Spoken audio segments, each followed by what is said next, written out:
అందరికీ hi friends. నాకైతే 2 days అయితే గ్యాప్ వచ్చేసింది మామ. ఎందుకనంటే ఒక్కోసారి ఇంట్లో పనుల వల్ల చేసుకోలేకపోవచ్చు. అలాగే మనం బయట కొన్ని చేసుకుంటా ఇంట్లో చేసుకునే టైంకి మనం అలసిపోతాం. ఉదయాన్నే లేయలేకపోవచ్చు. ఆ పని ఈ పని చేసుకునే లోపల మనం అయితే టైర్డ్ అయితే అయిపోతాం. నిద్ర కూడా లేయలేకపోవచ్చు ఒక్కోసారి.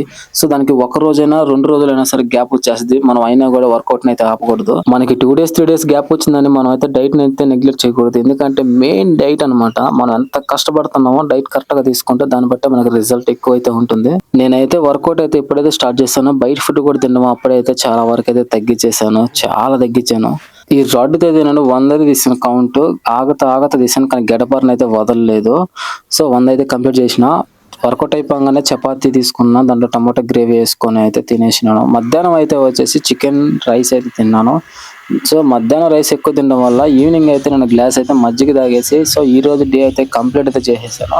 ఇంతవరకు మీరు మన ఛానల్ సబ్స్క్రైబ్ చేయకుండా సబ్స్క్రైబ్ చేసి లైక్ చేసి ఛానల్ సపోర్ట్ చేస్తాను మనస్ఫూర్తిగా కోరుకుంటున్నాను. Okay friends, bye.